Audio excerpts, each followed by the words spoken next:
everyone, and welcome to A Pot of the Seven Kingdoms, where you can join us on a reread of the Dunk and Egg novellas. I'm Phil, and I'm joined today by my co-host, Carolyn. Carolyn, how are you?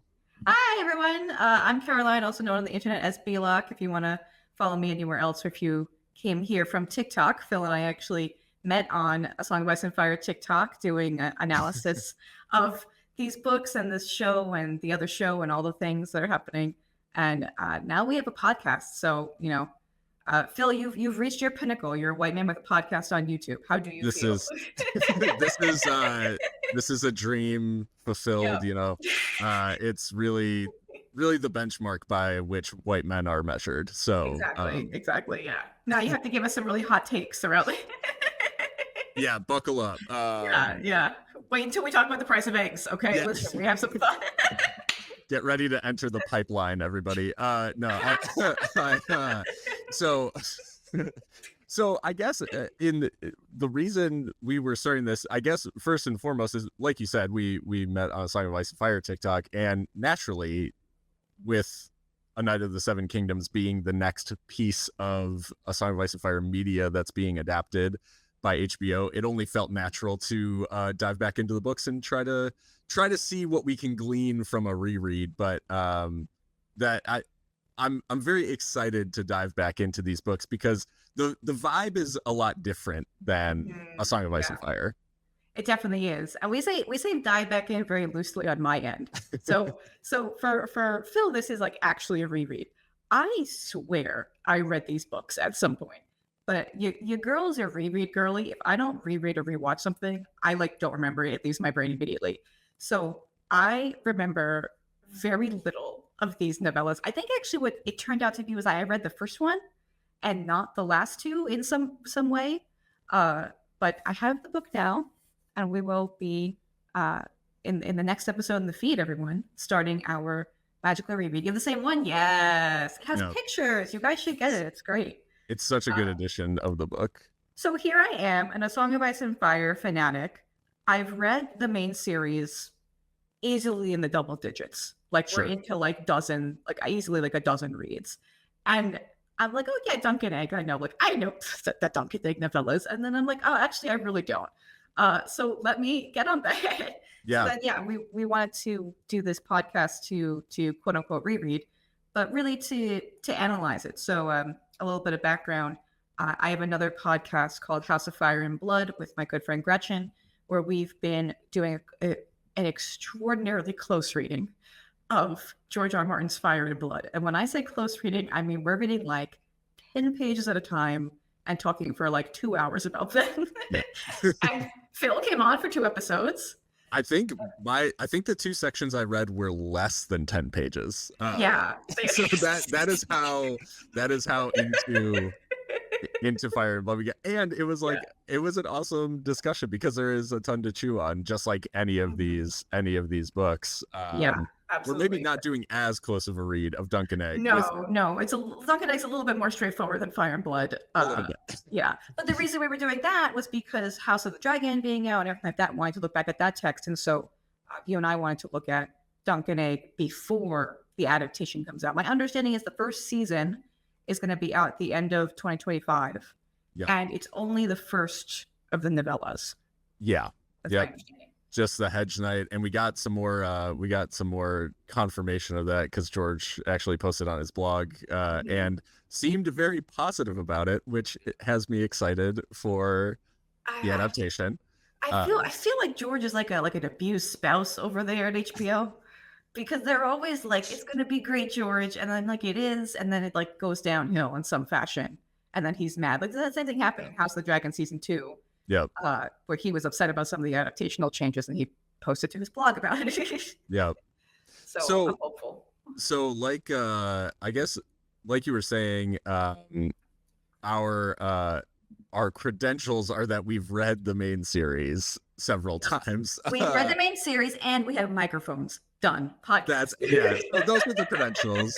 And I think in terms of this show, it is really a chance to enjoy the series, point out some stuff that we notice about the books, point out some stuff that we want to see in the show adaptation of these books. But in so doing, I mean, you mentioned the adaptation of other pieces of media. Having being a fan of the main series of books and obviously reading a lot, I guess the easy way for someone to connect on where am I in relation to this group is, what did you think of Game of Thrones? And anyone who's listened to House of Fire and Blood probably knows that they did. What did I think? You mean the bad show Game of Thrones? Is that the show you're talking about? Yeah, I thought it was unfortunately. bad. I thought it was very bad. So I cut my teeth on the A Song of Ice and Fire fandom analysis back in the day on the Tumblr, as the kids used to use. And actually, originally the podcast Unabashed Book Snobbery, which is just as insufferable as it sounds, but we were right the entire time. So I made friends with the people who did that podcast. I ended up being on a few episodes there, and that was mostly a critical analysis of Game of Thrones as an adaptation and why it was bad. And not just because like it didn't follow the books. That was like people would complain about that. That wasn't the issue. There was a lot of other issues. There's many episodes of Unabashed Book Snobbery. I deeply encourage everyone to go listen to them. I learned a ton. The hosts, they were Kylie and Julia, so I learned a ton from them. And then I met Gretchen through them as well, who I did the other podcast with. So yeah, Game of Thrones, the bad show. Another good podcast I'll plug is Post Game of Thrones, which is like Unabashed Book Snobbery, but like with more dick jokes. So if you kind of like that style, like go to Post Game of Thrones, but they do very similar like analysis of how the show is bad. And it was a very bad show. And even the people that are like, well, that was the last season. Like, no, it was every season. It was episode 1. Episode 1 had scenes in it that were problematic. We should have known back then. But yeah, so that was that show. To my great surprise, but pleasant surprise, House of the Dragon. Great show. Yeah. Fantastic show. Well written, well cast. The adaptation, like, just doing great. I like season 1 more than season 2, but I've softened my opinions on season 2 as the months have passed. Sure. But fantastic television show. Didn't know HBO had it in them. I was shocked.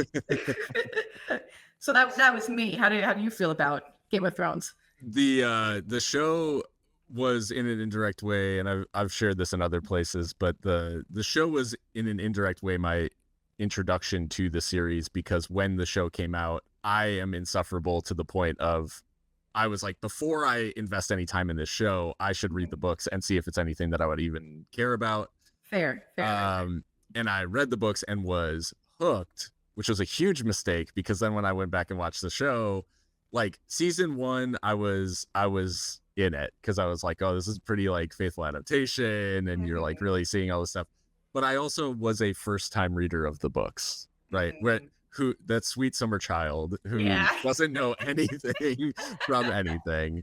And so since it was really about season 3 that I started to feel like a disconnect from the show, because there were just big things that they were diverging from for what seemed like very like no real reason. It was really like Talisa really started to throw me, where I was like, why are they erasing Jane Westerling? Like, that doesn't make any sense to me. Because she was not like other girls. Come on, look at how cool she is. She has blood on her dress. Like feminism. Have you not heard of feminism? Dan and Dave portraying feminism so well from the very beginning. They're the masters of feminism. They know the most about feminism. They understand so much. And how, so I think just the handling of things, really, I started to get sour on the show. But then as the show was coming to an end, I was like, well, I sort of owe it to myself to like catch back up and finish this thing and just like see how it ends. I should not have done that. That was a huge mistake. And now your life is dedicated to this series.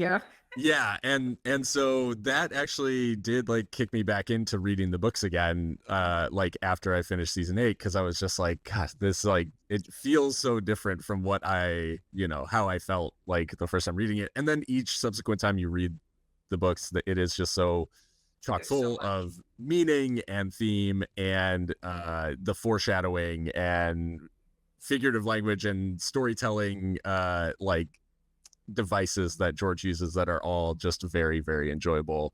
And the cool thing I think about like going into now Duncan Egg in the reread here is that he's able to use all of that stuff in this sort of like nice package of these like complete stories, which is the one thing that we don't get from George because he doesn't ever finish anything. He is working on The Winds of Winter, okay? And Yeah. that second half of Fire and Blood is going to come out soon. Do you know that the second half of Fire and Blood is going to be called Blood and Fire?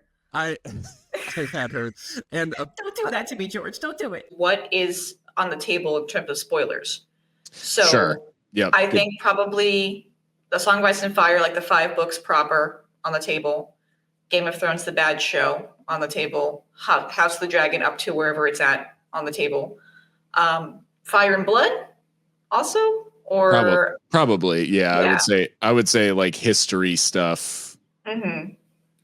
But then for the book itself, are we going to be trying to keep it not spoilers past where we're reading? Yeah. Try to keep it focused on the story. So that way, audience friends, you can read along with us. Exactly. And in our like, what are we doing? Like 15-page chunks or something like that, whatever it is. Yeah, like 15-ish, somewhere in there. Yeah. That way, if you've never read this one before, like myself, then you don't get spoiled on it. Exactly. No, that's what. Yeah, it's kind to the rereaders and the first-time readers, and so now is as good a time as any to pick up a copy. And one thing we're going to be doing as we go through is talking about what we see in the book that we would love to see in the show adaptation. And then when the show comes out, maybe we'll be able to cover that as well, and maybe some of the things we see are things HBO also saw. I don't know. One can only hope that we have somewhat of an eye or an idea of what we would want to or what would be compelling on screen. We're going to spend like a good chunk of the next episode talking about like duck and lamb or whatever. Exactly. The really important fine details. I guess in the interest of that, if someone were to read along with this edition for the first episode, they would read from the beginning of the book to the end of page 14, right? Yes, it ends with the line, "Yet as he headed down the road, he could feel the stable boy watching his back, sullen and silent." So from the beginning to that line is the next section. So yeah, that's actually a good idea. We should probably tell people what sections we're reading. Yeah. We're off to that's our professional podcast over here. Right. It'll be a mystery each time. No. And so the next episode, I guess we'll cover that section, that opening section of the book. And each episode we'll talk about what actually happened, do some analysis of the events and themes and things within that, and then talk about sort of our wish list for the show. But I guess if you had to pick out one thing about reading Duncan Egg that you are most looking forward to, what is your one thing that you? This is going to be very pretentious. I'm so sorry. I apologize in advance. I'm looking forward to getting more Targaryen information to bolster my various theories about Fire and Blood. Sure. That's what I'm looking for. Yep. Because I have some very important pet Targaryen theories that must be true, and they can't possibly be false. And so that's what I'm on the lookout for, is give me more shit about the Targs and how they're not really magic. That's what I want. I do love that, because it is a period of time that obviously it takes place, about 100 years prior to the events of the main series. So it is in that blind spot of, right. It's between where we have right now. Yeah. Yeah. So it is in terms of the history involved and in terms of the things going on in the Seven Kingdoms. It's in that sweet spot of everything is new information. I similarly. Go for it. No, sorry, there was a delay. You go ahead. Well, I was going to say there was. I love, along those lines, the Targaryen characters we're introduced to in this, because for all of the Targaryen-ness that is involved, a lot of the Targaryens involved in this story are much different than the ones that we've encountered like so far in the main series. And there are so many of them versus like in the main series where you're exposed to, you know, two, well, three, I guess, technically with Aemon. So, but you know, you really don't have. I guess technically Aemon. Yeah. Well, we have Daenerys, then you have Aegon, who's definitely real and definitely the true prince. Right. Definitely a Targaryen. Yeah, definitely. And then Tyrion, of course, Tyrion Targaryen, obviously. Oh, right. No, that's actually my mistake. We're actually introduced to hundreds of Targaryens. They're just all secret. Exactly. Everyone in the story is a Targaryen. Someone pointed out to me once that Tyrion Targaryen fits with the lyrics Alexander Hamilton from the musical Hamilton, and I can never unhear it. Tyrion Targaryen. That's a brainworm for all of you. Now you all have been poisoned as well. That is cursed. Yes, cursed knowledge for everyone. Yeah, the brainworm, the gray worm. Yeah, it's always worms.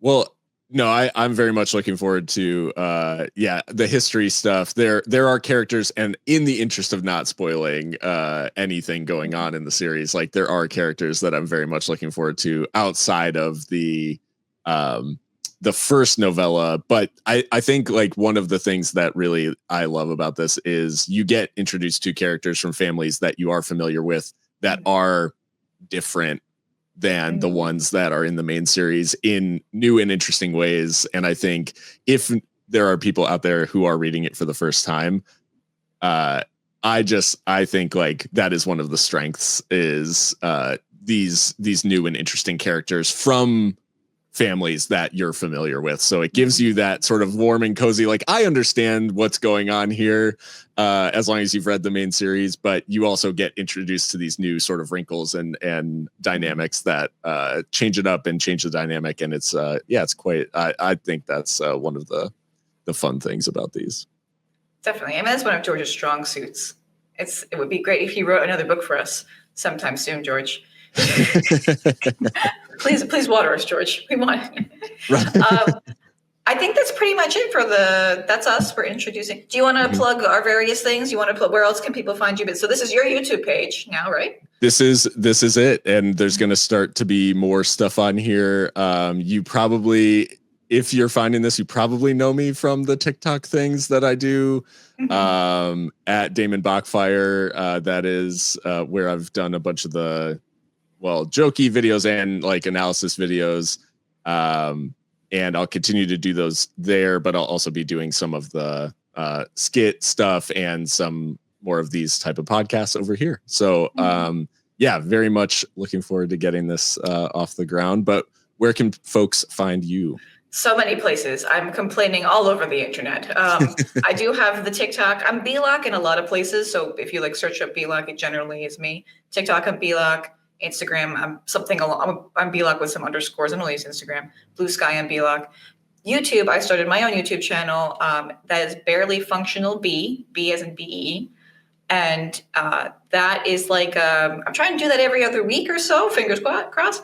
Imagine like a shitty knockoff Daily Show. That's it. With me sitting in my basement talking to myself, and I don't have any writers to write for me. And so it's just all me complaining. That's it. It's like mostly politics and legal analysis, because there's like a lot of like pop culture legal stuff that happens. So like that kind of stuff, basically. Sure. So I have almost no followers for that reason, and that's fine. But that's where you guys can find me. And then, of course, the active podcast I have right now is House of Fire and Blood. That's with Gretchen. And maybe we'll have Gretchen on at some point here. But Gretchen and I are analyzing the book Fire and Blood. We're coming up to like the end of the dance. We're like, the end of the dance, depending on where you place that. Sure. So I think we're about to hit Tumbleton is going to be our next thing. One of many Tumbletons. So you guys can join us on that podcast as well. It'd be great. So yeah, that was awesome. Awesome. Well, well, I'll look forward to seeing everybody on the next episode where we talk about the first chunk of where we Dunk and actually Egg. start reading the book. And and I break out my English major degree, and man, you can't wait to hear about these themes. All right, everybody, thank you. Yeah, thank you, and we will see you then.